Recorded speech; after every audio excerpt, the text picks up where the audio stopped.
Hello and welcome to Craig Walker Coaching. This is your home for winning over self-doubt and building the life that you were born to love. Well, today I want to talk to you about how to stop jealousy and selfishness dead. Jealousy and selfishness are identity issues, therefore we've got to win over them like identity issues. Don't you just hate it when jealousy creeps into your heart? I know I do. You want to honor God, but doggone it, there it is, jealousy. It's as common as a summer cold, but it's a lot more harmful. And unlike the cold, there's a cure for it. Now, when it comes to jealousy and selfishness, there are three kinds of people in the world. There are those who try to hide it, and there are those who think they hide their jealousy and their selfishness. But then there's this third group, and there are those who admit their struggle and they just deal with it. Now, jealousy, it isn't something that I have to deal with all the time, but when I did, I found myself in, well, two of those three categories. I tried to hide it, and I thought I had. Last year, Debbie and I got a dog. We both wanted a miniature Aussie. We lived in the mountains in Colorado where there are a lot of large wild animals, and the dogs that live outside, well, the people in Colorado just call them food. So we decided to opt for a small dog that could live in the house. And I was mostly the one that championed the idea to get a dog. I'd romanticize the idea of me standing in the middle of the river fishing while my faithful companion watched from the river's edge. So when we got Bear, and that's what we named our little brown furry friend, I had a 4-day weekend, and Debbie and I both played with him, spent time with him. I probably spent most of the time with him, played with him.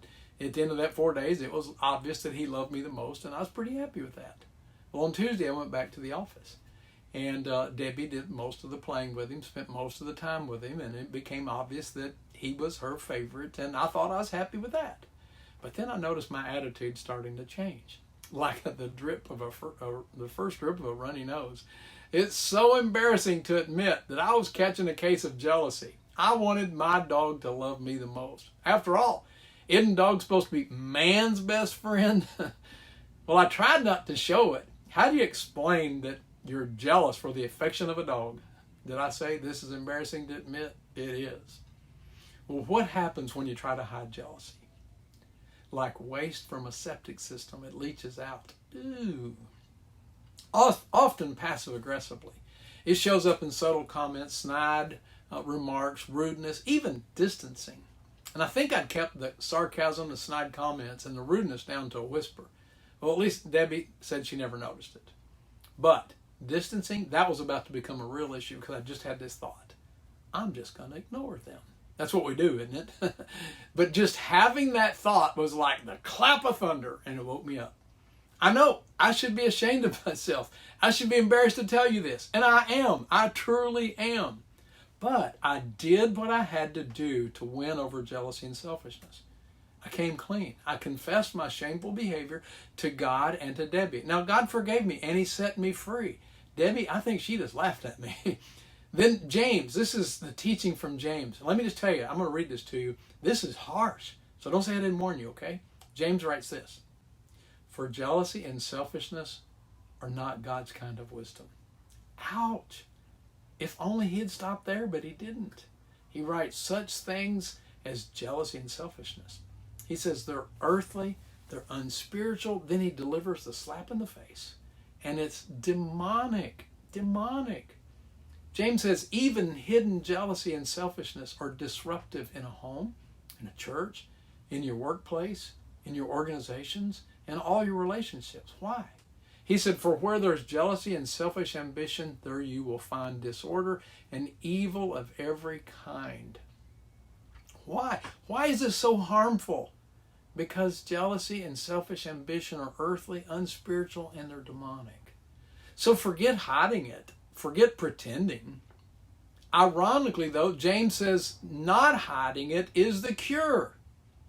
He said, but if you are bitterly jealous and there is selfish ambition in your heart, don't cover up the truth with boasting and lying. But that's what we do. That's what's behind the passive aggressiveness. That's what's behind the snide comments, the rudeness, the distancing. We pretend, oh, nothing's wrong. Of course I'm not jealous. The cure, though, is to stop pretending, stop covering it up. Transparent honesty must become your new policy for life. James says, but the wisdom from above. It's first of all pure. It's also peace-loving, gentle at all times, willing to yield to others. It's full of mercy and the fruit of good deeds. It shows no favoritism and is always sincere. Let me repeat that. God's kind of wisdom is always sincere. Truly wise people don't fake love. They really love. And when they catch it, that they're not really loving, they confess it. Let me help you get a win. I want to share something with you to do to win over jealousy, to stop it dead. Get a pen, get a piece of paper, pause the video, do what you need to do, and get ready. 1, stop excusing jealousy and selfishness as normal human behavior. It isn't. It's not normal for the Christ follower. It's earthly, it's unspiritual, and James said it's demonic. You and I have got to hate it. And here's the second thing. Come clean. Stop pretending that you aren't jealous or selfish. The tendency to cover it up. Maybe to blame the other person, which is cover up. Like, well, if Debbie didn't spend so much time with Bear, he would have loved me the most.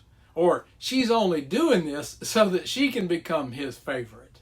You see, it doesn't really matter what or why the other person is doing what they're doing. What really matters is your jealousy and my jealousy. That's the issue, and we've got to deal with it.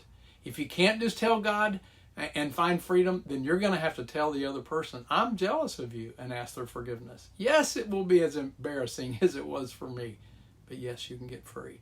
Number 3, memorize James 3:14 through 17. And this 4th step I'm going to give you, this is not for everyone, but it's for everyone who deals with a wounded self-image. You're going to have to get help to win over your wounded self. Realize you won't be able to put into practice what we just talked about until you're healed. You need help. You are a good person, but you're a hurt person, just as I was. Let me help you. Let me help you find the freedom that you want and that you need. You hate that you fall into this sin. I know. You can get free. You don't have to live this way. Here's what I'd ask you to do. Download my free ebook. Or get on the list to take part in the TAM training the next time that it's offered. The links for the ebook, or the link for the ebook and the link for the TAM training, it's in the notes down below or in the comments below. If you don't want my training, get help somewhere. You're too good to keep letting the enemy use you to spread disorder and evil. You deserve a better life than that. As always, if this video has been helpful for you, please give me a like down below and subscribe. Share it with a friend or even leave a comment. Start a discussion. Well, until next time, may God help you to live the life that you were born to love.